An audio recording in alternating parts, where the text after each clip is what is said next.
बल्कि एक छत के नीचे ढेर सारे एम्प्लॉयमेंट को भी और एक बड़े इन्वेस्टमेंट को भी उत्तर प्रदेश को दे रहा है। इसके लिए मैं डॉक्टर नरेश त्रिहन और उनकी पूरी टीम को हृदय से धन्यवाद देता हूं।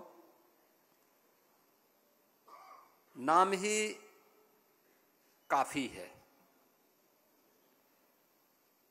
और हम सबको इस बात को ध्यान में रखना होगा कि जब भी हम अपने परिश्रम से, अपने प्रयास से एक सही दिशा को चुनते हैं तो उसके परिणाम भी अच्छे आते हैं।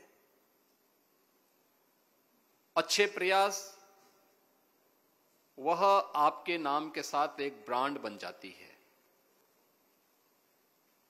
जैसे बेहतरीन हेल्थ सर्विसेज के मामले में, क्वालिटी हेल्थ सर्विसेज के मामले में आज मेदांता देश के अंदर एक ब्रांड बना है।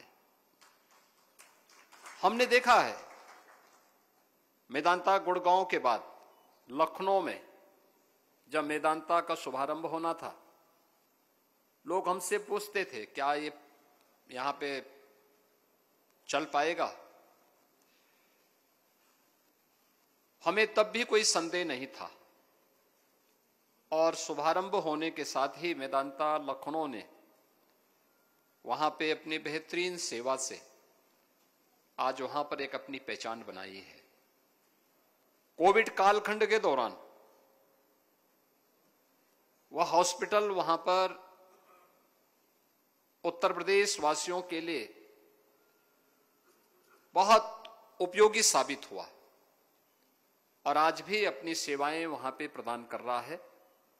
और अब एनसीआर में हम सब के लिए एक नया हॉस्पिटल, खासतौर पर हमारा जो वेस्टर्न यूपी था, जहां पे बहुत दिनों से मांग होती थी कि और भी अच्छे हॉस्पिटल्स आने चाहिए, और उस अभियान के क्रम में आज यहां पे हम लोग नोएडा के अंदर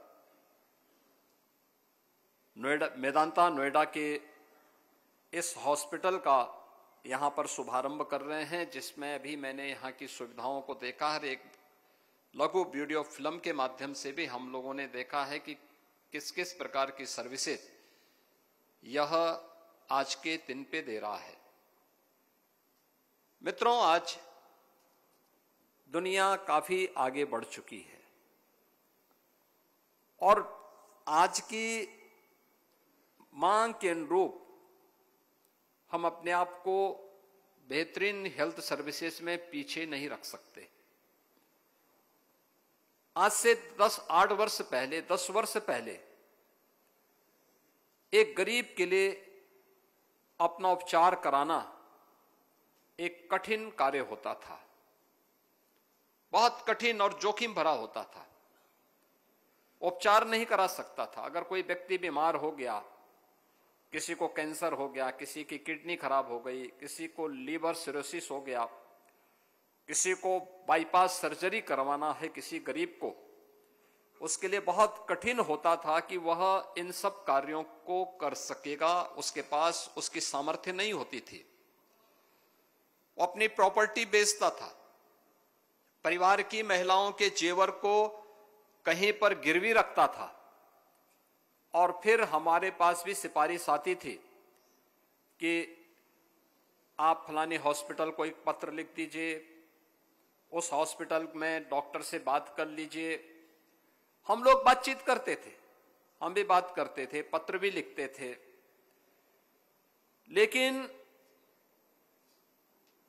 पिछले 6-7 वर्षों में आपने देखा होगा प्रधानमंत्री जन आरोग्य योजना, आयुष्मान भारत योजना के अंतर्गत आज देश के अंदर 50 करोड़ लोगों को 5 लाख रुपए प्रतिवर्ष स्वास्थ्य की फ्री सेवा उपलब्ध करवाने का कार्य अकेले प्रधानमंत्री मोदी जी के माध्यम से देश के हर गरीब को उपलब्ध करवाने का कार्य किया जा रहा है।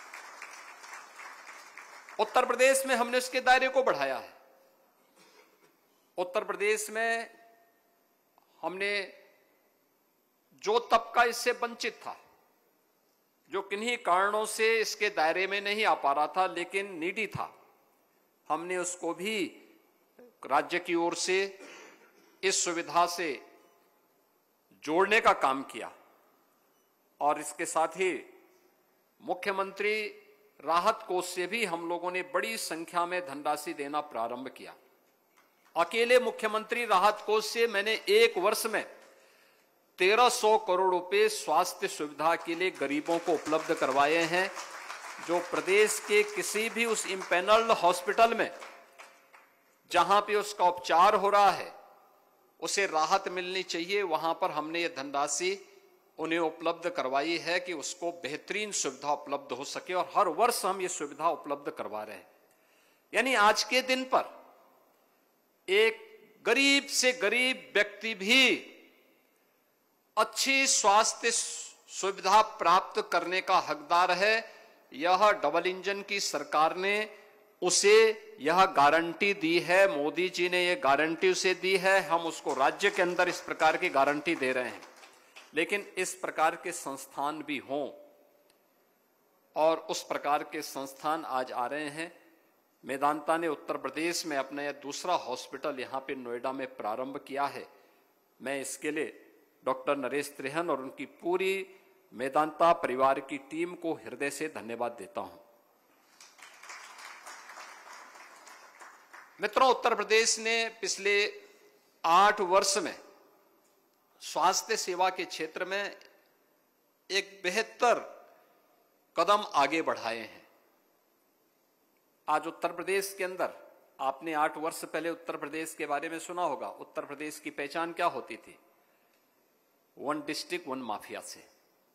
आज हमने अपने साथ जुड़ी हुई उस पहचान को हटा करके 1 डिस्ट्रिक्ट 1 मेडिकल कॉलेज के साथ हमने उत्तर प्रदेश को आज जोड़ा है।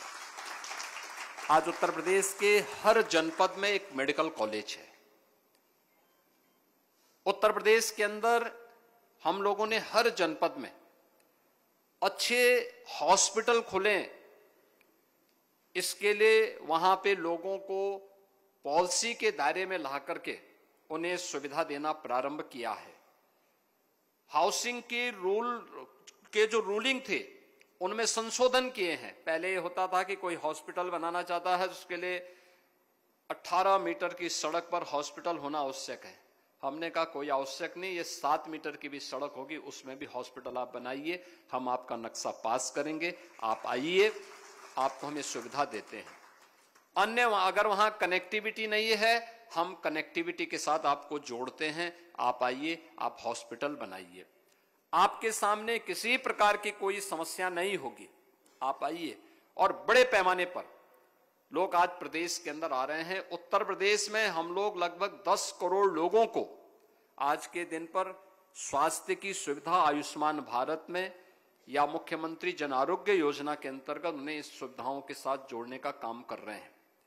प्रदेश के अंदर अन्य तमाम प्रकार की सुविधा के साथ ही आज की आवश्यकता क्या है? मुझे याद है आज से लगभग 7 वर्ष पहले या 6 वर्ष पहले मेरे पास डॉक्टर प्रवीण चंद्रा जी के साथ इनके एक मित्र यूएस से आए थे। मैंने परिचय लिया तो उन्होंने कहा मैं तो उत्तर प्रदेश से ही पढ़ा हूं। तो मैंने कहा उत्तर प्रदेश का? उन्होंने कहा मैं आईआईटी कानपुर से हूं। तो मैंने कहा यूएस में क्या करते हैं? उन्होंने कहा मैं यूएस में कार्डियोलॉजिस्ट हूं। मैंने कहा आईआईटी कानपुर के प्रोडक्ट हैं, वहां कार्डियोलॉजिस्ट हैं? उन्होंने कहा हाँ, वहां मेरी रुचि थी। डॉक्टर प्रवीण चंद्रा को मैं देखता था कि ये कार्डियोलॉजिस्ट हैं, तो मैं भी क्यों नहीं कार्डियोलॉजिस्ट बन सकता हूं। और मैं वहां पर कार्य कर रहा हूं। मैंने वहां डिग्री ली, डिग्री लेने के बाद फिर मैंने इस दिशा में काम करना प्रारंभ किया। आज उत्तर प्रदेश सरकार आईआईटी कानपुर के साथ में एक सेंटर ऑफ एक्सीलेंस, मेडटेक का एक सेंटर वहां पे डेवलप कर रही है। और सेंटर ऑफ एक्सीलेंस का काम इस क्षेत्र में टेक्नोलॉजी का उपयोग करते हुए कैसे हम और भी अच्छी सर्विस एक आम नागरिक को उपलब्ध करवा सकते हैं। और मैंने देखा कि अभी एआई का बेहतर उपयोग करके कैसे हम कैथ लैब को अपना और बेहतर बना सकते हैं। एक साथ एक जगह पर लोगों को इस सुविधा एक छत के नीचे प्राप्त हो जाए, इससे बड़ी कोई दूसरी बात नहीं हो सकती। और यह टेक्नोलॉजी का बेहतर उपयोग करने की दिशा में एक प्रयास प्रारंभ हुआ है और मुझे प्रसन्नता है, क्योंकि मुझे मेदांता गुड़गांव में बहुत बार जाने का अवसर प्राप्त हुआ। डॉक्टर पर विश्वास कितना बड़ा होता है किसी पेशेंट का, और मैं बहुत बार इस बात को देखता था कि एक उम्र के बाद, मेरे गुरुजी की उम्र लगभग 90 वर्ष थी, 94 वर्ष की उम्र की थी। वे कभी अस्वस्थ होते थे तो मैं उनको बोलता था कि हॉस्पिटल चलना, वो कहते नहीं भी हॉस्पिटल नहीं जाऊंगा। तो मैं मेदांता में डॉक्टर प्रवीण चंद्रा को फोन करके कहता था, डॉक्टर साहब आप वहां से फोन करिए और एक बार उनको बुलवा लीजिए। जब इनका फोन जाता था तो वो तुरंत तैयार हो जाते थे कि भाई चलो। वहां जाते थे, हॉस्पिटल में जब तक एडमिट हैं, डॉक्टर जब तक राउंड नहीं लिया तब तक तो वहां रहते थे। लेकिन जैसे ही एक बार डॉक्टर्स की टीम ने, डॉक्टर नरेश त्रेहन और उनकी टीम आई और अंत में डॉक्टर प्रवीण चंद्रा ने आकर के उनको बोल दिया आप एकदम स्वस्थ हैं, तो अपनी छड़ी उठाते थे, मुझे कहते चलो चला जाए।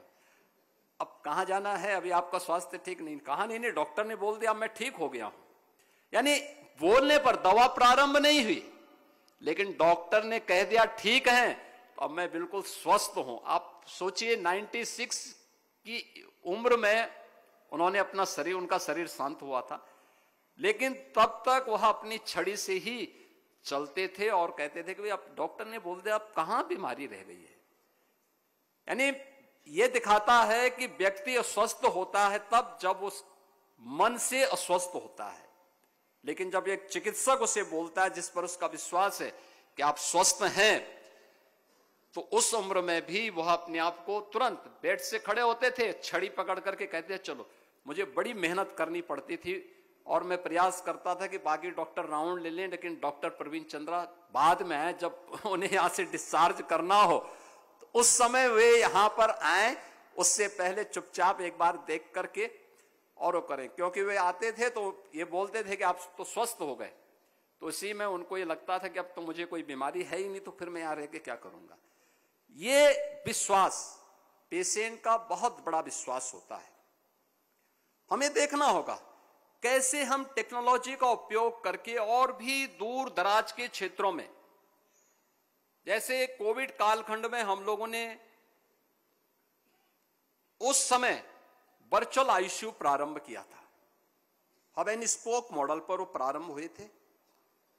इस समय एसजीपीजीआई लखनऊ से भी और मेदांता लखनऊ ने भी इस प्रक्रिया को अपनाया है दूर दराज के क्षेत्रों में, और खासतौर पर पहले चरण में वर्चुअल आईसीयू के माध्यम से वहां की टीम का प्रशिक्षण देने के साथ ही प्रतिदिन इन लोगों के द्वारा उनके साथ जुड़ाव होता है और उनकी सर्विसेज वहां पर दी जा रही हैं। टेली कंसल्टेशन की सुविधा, दूर में बैठे हुए, अक्सर हम देखते हैं, हम लोग केजीएमयू में जाते हैं, देखते हैं एक दिन में जो वहां की ओपीडी पर डे की होती है और 10,000 12,000 लोग लाइन में लगे हैं। अब जिसको सर्दी जुकाम है, सामान्य वायरल फीवर है, टेली कंसल्टेशन की सुविधा देकर के हम उसको हॉस्पिटल आने से उसके खर्चे को भी रोक सकते हैं, और साथ साथ जिन मरीजों को आवश्यक हो उन्हीं को हॉस्पिटल तक लाने और उन्हें बेहतर कंसल्टेशन वहां पे डॉक्टर फिजिकली दे सकता है। बाकी वर्चुअली ये सुविधा उन्हें उपलब्ध करवाने का कार्य हो सकता है। उस सेंटर में, लोकल की सीएससी में, लोकल के हॉस्पिटल्स में बिठा करके हमें उससे ये सुविधा उपलब्ध करवा सकते हैं। हमें इस दिशा में उस प्रयास को आगे बढ़ाने की आवश्यकता है। टेक्नोलॉजी का और बेहतर उपयोग कहां पे हो सकता है, और पिछले 11 वर्ष में हमने बदलते हुए परिवेश को देखा है, और मैं देखता हूं थोड़ा सा प्रयास हो, बहुत सारी समस्याओं का समाधान हो सकता है। खासतौर पर हम उस दिशा में प्रयास प्रारंभ करें कि बीमारी से लोग बच सके। यद्यपि यह आपके पेशे के विपरीत होगा, क्योंकि आपको बुरा लगेगा कि बीमारी नहीं आएगा तो डॉक्टर का क्या होगा। लेकिन आप सोचिए कितने लोगों को आप क्वालिटी लाइफ दे सकते हैं। मुझे याद है हमारा जो ईस्टर्न यूपी था, जिसमें गोरखपुर के 4 जनपद, बस्ती कमिश्नरी के 3 जनपद, देवीपाटन कमिश्नरी के 4 जनपद, इन जनपदों में बरसात के समय में एक बीमारी होती थी इंसेफ्लाइटिस की, और प्रतिवर्ष 1200 से लेकर 1500 बच्चों की मौत होती थी। 1977 से लेकर के 2017 तक मौत का इस सिलसिला जारी रहा। 1998 में जब मैं पहली बार सांसद बना तो मैं ऐसे ही गोरखपुर में एकमात्र स्वास्थ्य का केंद्र था, medical college, government medical college था, तो मैं वहां के भ्रमण में गया था ऐसे। तो मैं देख रहा था कि मुझे वहां का प्रिंसिपल एक वार्ड की तरफ जाने से रोक रहा था। तब तक मुझे एक लोकल कार्यकर्ता ने बताया कि वहां आपको इसलिए नहीं जाने दिया जा रहा है क्योंकि वहां पे इंसेफ्लाइटिस के पेशेंट हैं। तो मैंने कहा ये क्या होता है? लोगों ने कहा साहब ये दिमागी बुखार है और उसके कारण बहुत सारी मौतें होती हैं और वहां की स्थिति बहुत खराब है। तो मैंने कहा तब तो चलेंगे। जुलाई का महीना था, एक बेड में 4-4 बच्चे लिटाए गए थे। पूर्वी उत्तर प्रदेश में और पश्चिम उत्तर बिहार का वो क्षेत्र जहां से पेशेंट आते थे, जब कोई बीमार होता था तो अपने साथ में पूरा परिवार आता था और बड़ी खराब स्थिति वहां वार्ड की रहती थी। बहुत ही बदबू, कोई पंखा नहीं चल रहा है, एक बेड में 4-4 पेशेंट लेटे हुए हैं।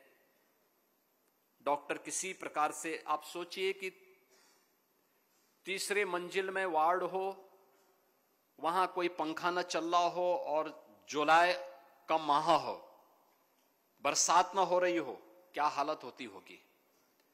और उन स्थितियों में डॉक्टर वहां पे कार्य कर रहे थे। मैं वहां